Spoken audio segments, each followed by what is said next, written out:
Dear viewers, trend news চ্যানেলের পক্ষ থেকে আপনাদেরকে অভিনন্দন। আজকে এমপিভুক্ত শিক্ষকদের বদলি নিয়ে বেশ কিছু তথ্য আপনাদেরকে জানাতে আসলাম। আসলে এমপিভুক্ত শিক্ষকদের বদলি নিয়ে বিষয়টি এত পরিমাণ চাপাচাপি হয়েছে যে লেবু বেশি টিপলে তিতা হয়ে যায়, ঠিক সেরকম একটা ব্যাপার। দেখুন, এমপিভুক্ত শিক্ষকদের বদলি নিয়ে খেলা চলছে নীরব দর্শক, অসহায় শিক্ষকরা। অর্থাৎ এই এমপিভুক্ত শিক্ষকদের বদলি করতে কোনো টাকার দরকার নেই, কোনো বরাদ্দের দরকার নেই, তারপরেও চলছে একেবারে খেলাধুলার মতন একটা বিষয় হয়ে গেছে। তো ভিউয়ার্স, পুরো ভিডিওটি দেখুন।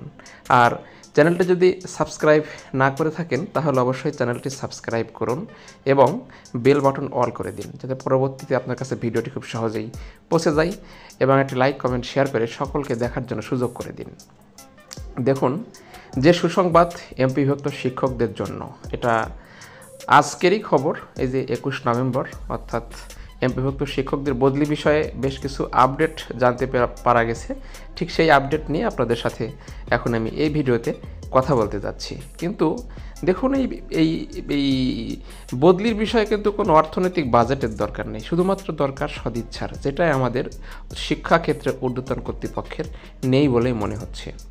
যাই হোক, আমরা আগে খবরটা পড়ে নিই। দেখুন, অবশেষে প্রথমবারের মতো এমপিভুক্ত বেসরকারি শিক্ষকরা, অর্থাৎ সরকার থেকে যারা মূল অংশ পায় বেতনের, বদলির সুযোগ পেতে যাচ্ছে। তবে এমপিভুক্ত সবাই এই সুযোগ পাবেন না, অর্থাৎ এখানে একটি বৈষম্য রেখে দেওয়া হচ্ছে, এবং এই বৈষম্যের জন্যই মূলত বদলি আসলে হবে কিনা সেটা এখন দেখার বিষয়।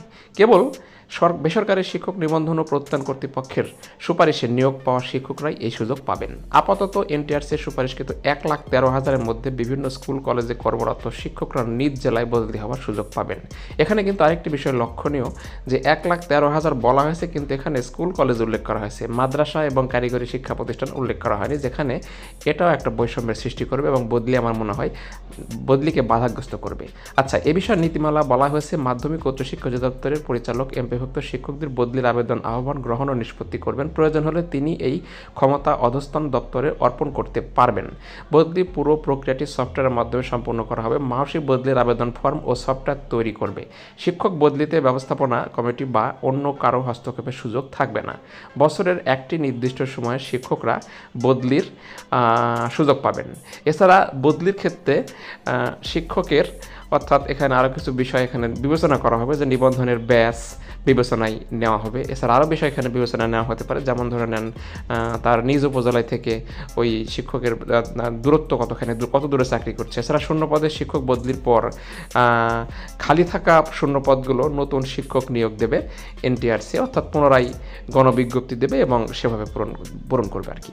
তো এখন প্রশ্ন হচ্ছে, এই যে একই জায়গা থেকে নিয়োগ হলো স্কুল কলেজ মাদ্রাসা সকলের, অথচ স্কুল মাদ্রাসা এবং কারিগরি শিক্ষকদের বদলির কথা এখানে বলা নেই, তাহলে এটা এক ধরনের বৈষম্য বলে আমার কাছে মনে হচ্ছে। এখন আরও বিষয়গুলো পড়ে নিই। যে বদলির পর প্রতিষ্ঠান প্রধানের কাছে যোগদানপত্র পেশ করবেন, তারপর প্রতিষ্ঠান প্রধান যোগদানপত্র গ্রহণ করে জেলা কর্মকর্তাকে অবহিত করবেন। বদলির পরিপ্রেক্ষিতে এমপিভুক্ত অংশের বেতন ও অন্যান্য আর্থিক সুবিধা ও জ্যেষ্ঠতা ধারাবাহিকতা বজায় থাকবে। এই বদলির ক্ষেত্রে এনটিআরসি এর আবেদন উল্লেখিত স্থায়ী ঠিকানা থেকে দূরত্ব বিবেচনায় যিনি যত দূরে চাকরিরত আছেন তিনি বদলির জন্য অগ্রাধিকার পাবেন। তবে নারী শিক্ষক কর্মচারীরা স্বামী বা নিজের স্থায়ী ঠিকানায় বদলি হতে পারবেন। নিয়োগ পাওয়ার পর যেসব শিক্ষকের চাকরি 2 বছর পূর্ণ হবে তারা বদলির আবেদন করতে পারবেন, অর্থাৎ চাকরির বয়স 2 বছর পূর্ণ না হলে এখনও বদলির আবেদন করা সম্ভব হবে না। পারস্পরিক বদলির উভয়ের প্রার্থীর সম্মতি থাকলে এই বিষয়টিও দেখা হবে, অর্থাৎ পারস্পরিক বদলি হতে পারবে যদি উভয় প্রার্থীর সম্মতি থাকে। তবে পদ শূন্য না থাকলে বদলির কোনো আবেদনই বিবেচনা করা হবে না। এরপরে দেখুন যে প্রতি বছর 16 অক্টোবর থেকে 15 ডিসেম্বরের মধ্যে বদলির আবেদন নেওয়া হবে। তো ভিউয়ার্স, এখন যে এই নীতিমালায় যে বিষয়গুলো যুক্ত করা হচ্ছে, এখানে কিন্তু আসলে মাদ্রাসা এবং কারিগরি শিক্ষকদের বিষয়ে কিছু বলা হয়নি। এ প্রসঙ্গে শিক্ষকরা তারা বলেন, এমপিভুক্ত শিক্ষকদের বদলি উদ্যোগটি ভালো, কিন্তু এটি এমপিভুক্ত সব শিক্ষকদের জন্য করতে হবে, সবার জন্য না করে শুধু এনটিআরসির সুপারিশ বা শিক্ষকদের জন্য করলে নতুন করে বৈষম্য সৃষ্টি হবে। অবশ্যই বৈষম্য সৃষ্টি হবে, কিন্তু তার আগে এনটিআরসির শিক্ষকদের বদলি শুরু হওয়া উচিত, কারণ তেনারাই সর্বোচ্চ দূরে অবস্থান করে চাকরি করছেন।